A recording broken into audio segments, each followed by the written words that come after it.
to present initial scientific findings surrounding the object now known as the Buga sphere, a mysterious flying sphere recovered in the town of Buga, Colombia. A metal sphere that moves by itself, stops before hitting walls, hums for 3 minutes when tapped, emits radio waves. Scientists X-rayed it and found more spheres inside, each with different density halos engineered. Deliberate, impossible. The family watched it navigate their house for months. The Navy studied it. Media covered it worldwide. Then it vanished.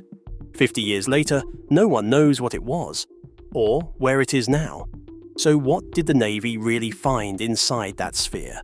Why did it move on its own like it could sense obstacles? And where did it go after the scientists gave it back? The discovery that defied explanation. March 1974. The Betts family was inspecting their property in Fort George Island, Florida, after a devastating forest fire had torn through the area. Among the charred debris and ash, something caught their eye, something that absolutely shouldn't have been there. An 8-inch diameter sphere, perfectly smooth, made of what appeared to be stainless steel. No markings, no seams, no explanation for how it got there. Terry Betts, a college student at the time, was the first to pick it up heavy, but not impossibly so. The surface was mirror smooth, almost unnaturally perfect. They brought it home, thinking it might be an interesting souvenir from NASA. After all, they weren't far from Cape Canaveral. But then things got weird. 2 weeks after bringing the sphere home, the family was playing guitar in their living room. The sphere started vibrating. Not just a little tremor, a sustained, powerful vibration that seemed to respond to the music. Terry's mother, Jerry, noticed it first. The sphere was humming, resonating with the guitar's frequency. That was just the beginning. The sphere would roll on its own, completely autonomous movement across the floor.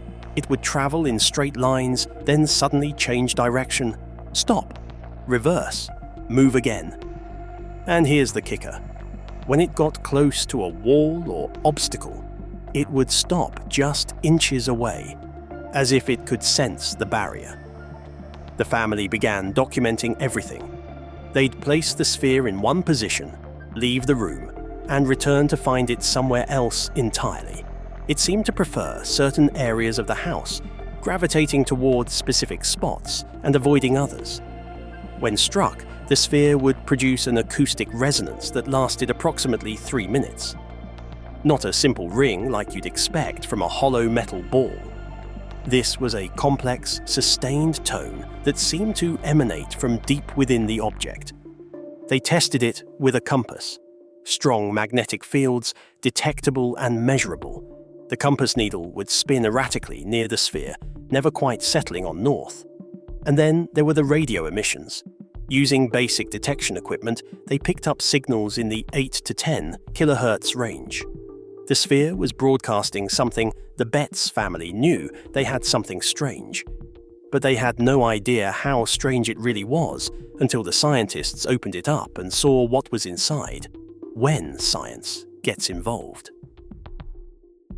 Word spread fast. Local newspapers picked up the story, then national media. By April 1974, the Betts sphere had captured public imagination in a way few artifacts ever do. The family agreed to let scientists examine it. The sphere made its way to the Naval Research Laboratory in Washington, D.C., one of the premier materials science facilities in the United States. This is where things get really interesting. X-ray imaging revealed something nobody expected. Inside the main sphere were 2, possibly 3, additional internal spheres, each surrounded by a halo of different density material. The structure wasn't simple, it was engineered, deliberately layered, purposefully complex. The scientists documented strong magnetic properties. They confirmed the acoustic resonance. 3 minutes of sustained vibration from a single strike. They detected the radio emissions.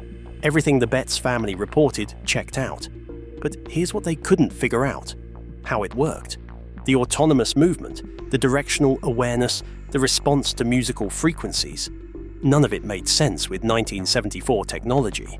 Some researchers suggested it might be some kind of check valve from industrial equipment. Others thought maybe a tracking device from a sonar buoy. But those explanations had problems. Big problems. Industrial check valves don't emit radio waves. They don't have multi-layered internal sphere structures. They don't respond to acoustic frequencies or demonstrate autonomous movement with obstacle avoidance. Dr. Carl Williston from Baton Rouge examined the sphere and was quoted saying the internal mechanisms were unlike anything he'd encountered in conventional industrial applications. Dr. J.A. Harder, a professor of civil engineering, noted the sphere's behavior suggested controlled motion rather than simple rolling based on internal weight distribution. The media loved it. Mystery Sphere baffles scientists ran in papers across the country. Television crews came to film the sphere in action. And the theories? They ranged from ancient alien technology to secret military projects to dimensional anomalies. The Navy confirmed it was real. The media called it a mystery.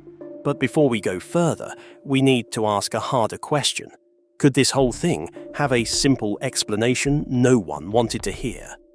The natural versus manufactured debate.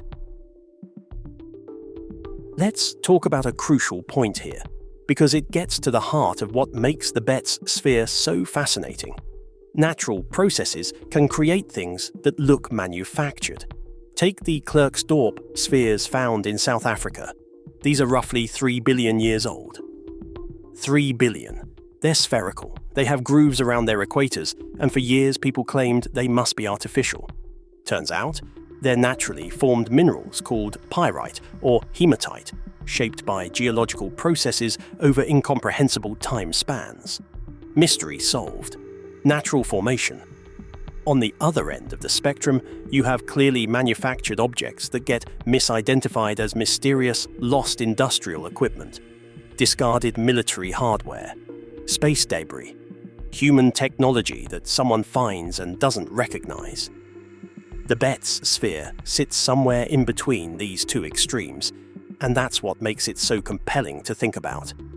It's too sophisticated to be a natural formation. The internal structure revealed by X-rays, the magnetic properties, the acoustic resonance, the radio emissions. These don't happen naturally. Geology doesn't create nested spheres with density halos and electromagnetic properties. But it's also more complex than misidentified industrial objects. The features documented by multiple scientific facilities exceed what you'd expect from typical industrial applications of the 1970s, or even today. Some researchers have pointed to fiber optic capabilities, rare earth alloys, and quantum materials in spherical artifacts. Whether those specific materials are present in the Betz sphere remains unconfirmed, but the principle stands.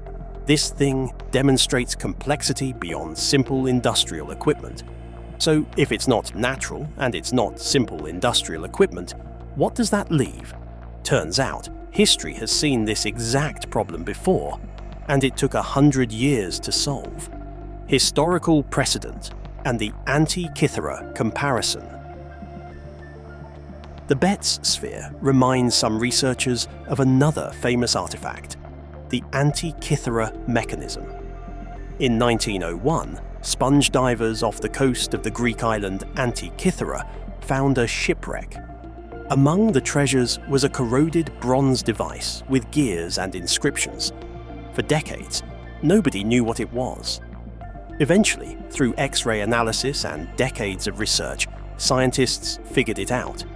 It was an ancient Greek analog computer built around 100 BCE.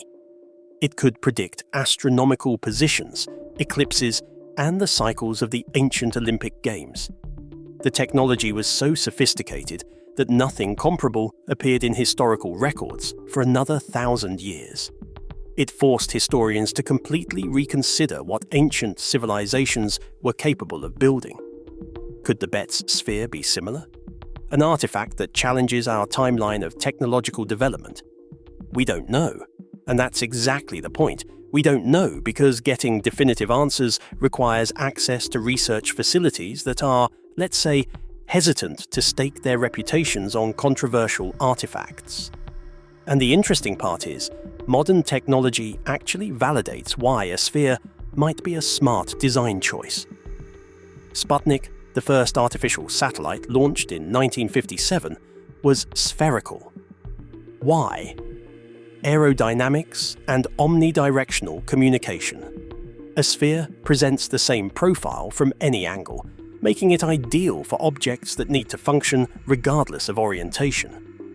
NASA and MIT developed Spheres satellites for the International Space Station, 22.9 centimeter spheres with distributed sensors and autonomous control systems. They use them to test autonomous rendezvous and docking procedures. The spherical geometry provides 360-degree sensor coverage and simplified navigation algorithms. So when people ask, why would anyone build a sphere? The answer is, because it makes excellent engineering sense for systems requiring omnidirectional functionality. The Betts sphere's design, whatever its origin, follows sound engineering principles that we've independently validated through modern space technology. Modern technology proves a sphere is smart engineering. The Navy documented features that don't fit 1974 tech.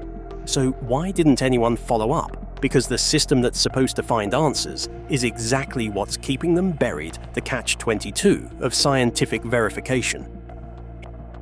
Here's where things get frustrating, both for researchers and for anyone interested in getting real answers.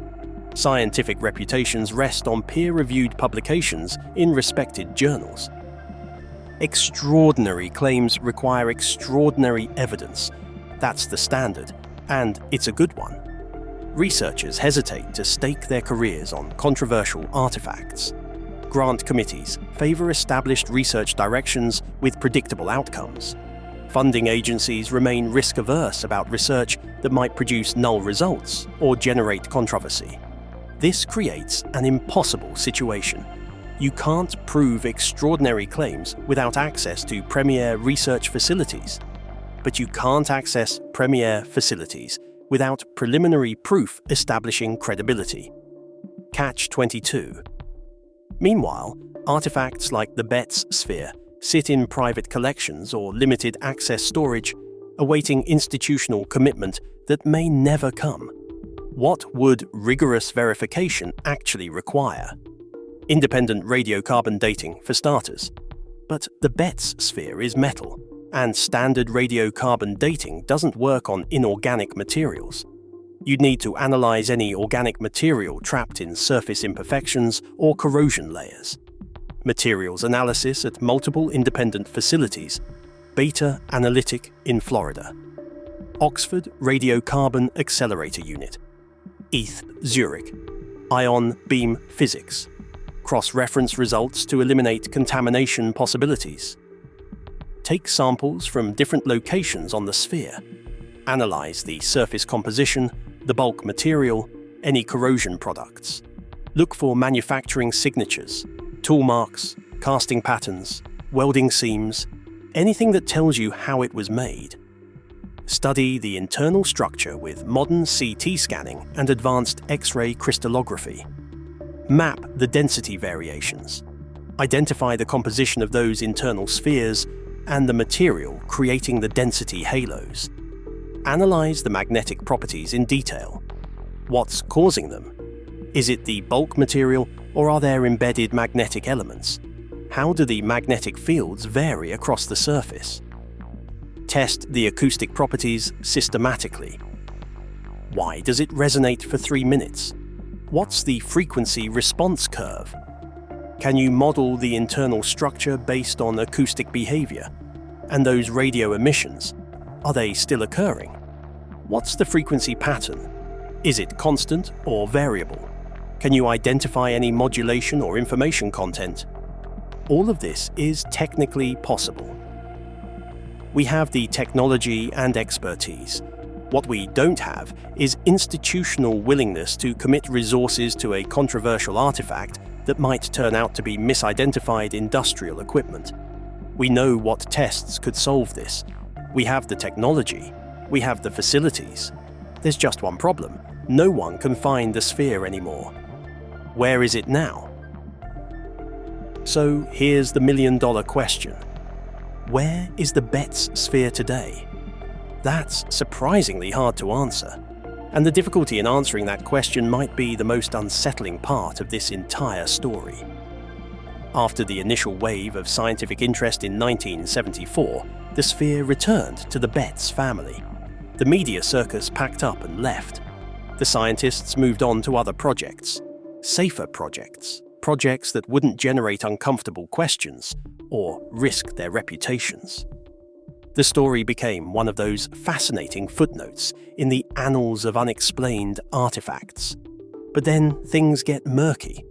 Various reports over the years have placed the sphere in different locations. Some sources claim it remains with the Betts family or their descendants, stored away in a private collection, perhaps sitting in someone's attic, or, safe, others suggest it was eventually donated to a research institution, though no institution has publicly claimed to have it. There are rumours it ended up at a university materials science department, whispers that it sits in storage at an undisclosed government facility, claims that it was examined by additional researchers in the 1980s, though documentation of those studies has never surfaced publicly. Some conspiracy-minded folks think it was confiscated by government agencies for classified study. Not an unreasonable theory, given the sphere's documented properties. If it demonstrated technology beyond conventional 1970s capabilities, wouldn't that be exactly the kind of thing military intelligence would want to examine away from public scrutiny? The Betts family themselves became increasingly private about the sphere as years went on. After the media frenzy died down, they stopped giving interviews. They stopped showing the sphere to researchers. Can you blame them? Their lives had been turned upside down by curiosity seekers, skeptics, and media attention. In a 1996 interview, one of the last times anyone from the family spoke publicly about it, a family member mentioned the sphere was in a safe place, but declined to elaborate. That interview is now over 25 years old. The trail goes cold after that. Here's what makes this particularly frustrating. We're talking about a physical object 8 inches in diameter, weighing several pounds. It's not something that just vanishes. Someone, somewhere, knows where it is. But try finding current information. Try contacting the Betts family descendants. Try locating institutional records of its final disposition. You'll hit walls, dead ends, unanswered emails, disconnected phone numbers. The honest answer? We don't know for certain where it is. And that's part of what makes this story so intriguing. An artifact that baffled scientists at a premier naval research laboratory. An object that demonstrated properties that remain unexplained 50 years later. Something that generated national headlines and legitimate scientific interest. And then it essentially disappeared from public view. No follow-up studies, no definitive conclusion, no modern analysis using techniques that didn't exist in 1974. Just questions. Think about what we could do with it today. Modern CT scanning with resolution that would map every internal detail. Spectroscopy that could identify the exact alloy composition. Electromagnetic analysis that could characterize those radio emissions precisely. Acoustic modeling that could explain the 3-minute resonance. We could answer definitively whether it's misidentified industrial equipment or something more unusual. We could trace the manufacturing signatures, identify the materials, understand the internal structure in ways that weren't possible in the 1970s, but we can't, because we don't have it. It's sitting somewhere, in a box, in storage, in someone's private collection, maybe in a government warehouse, holding its secrets, waiting for someone to bring it back into the light and subject it to proper modern analysis. Or maybe it's been destroyed, lost in a move, thrown away by someone who didn't understand its significance, corroded beyond recognition in inadequate storage conditions. That possibility keeps researchers up at night. that one of the most documented anomalous artifacts of the 20th century might simply be gone, its mysteries unsolved forever. It's out there somewhere, holding answers no one can access. So while we wait for it to surface, let's talk about what it might actually be, because every theory has a hole in it. What could it be? Let's play the speculation game. What are the possibilities? Theory 1. Advanced military technology. Could it be a classified military device that was lost or discarded? The 1970s saw extensive military R&D, autonomous tracking devices, experimental navigation systems, classified sensor packages. The problem with this theory? If it was military hardware, you'd expect some kind of identifying marks. Military equipment gets serial numbers, manufacturing codes, classification stamps. The Betts sphere had none of these. Also, would the military really let an experimental device get examined by civilian scientists and covered extensively in the media? Seems unlikely. Theory 2. Space technology. Some have suggested it might be related to space programs, a satellite component, a test device, something that fell to Earth from orbit. The location near Cape Canaveral adds some weight to this theory. Space debris does fall. Components get lost during launches or recovery operations. But again, space hardware gets marked. NASA doesn't send up anonymous spheres. And the autonomous movement documented by the Betts family doesn't fit with passive space hardware. Theory 3. Misidentified industrial equipment. The official scientific position leaned toward this explanation: a check valve, a flotation device, some kind of industrial ball bearing or processing equipment. It's the most mundane explanation, and therefore the most likely according to Occam's razor. When you hear hoofbeats, think horses, not zebras. But it doesn't explain everything. The internal sphere structure, the radio emissions, the autonomous movement. Industrial equipment from the 1970s didn't have those features. Theory 4. Something older. What if it's not from the 1970s at all? What if the forest fire just happened to expose something that had been buried for much longer? This is where things get really speculative. Could it be remnant technology from a previous civilization? An artifact from a period of human history we don't fully understand? We know that major gaps exist in our understanding of ancient technology. The Antikythera mechanism proved that. The precision of Egyptian construction, the astronomical knowledge of Mesopotamian civilizations. There's plenty we don't know, but there's a huge leap from ancient people were more sophisticated than we thought to ancient people built autonomous spheres with internal complexity and radio emissions. Theory 5. Natural formation with unusual properties. Could some rare combination of natural processes create something like this? Geological forces creating a spherical metallic formation with internal structure. Magnetite can form naturally and has magnetic properties. Certain rock formations can produce electromagnetic effects. Acoustic resonance can occur in geological structures, but the combination of all these features in a single 8-inch sphere, that stretches plausibility pretty thin. 5 theories, 5 explanations, and not one of them fits all the facts. Unanswered questions. So where does all this leave us? The Betts sphere remains unexplained, not definitively identified, not conclusively debunked, just unexplained. Was it advanced military technology? Possibly, but evidence is weak. Was it space-related hardware? Maybe, but the documented behavior doesn't fit. Was it misidentified industrial equipment? Could be, but that doesn't explain everything. Was it something older and more mysterious? We simply don't have enough data to say.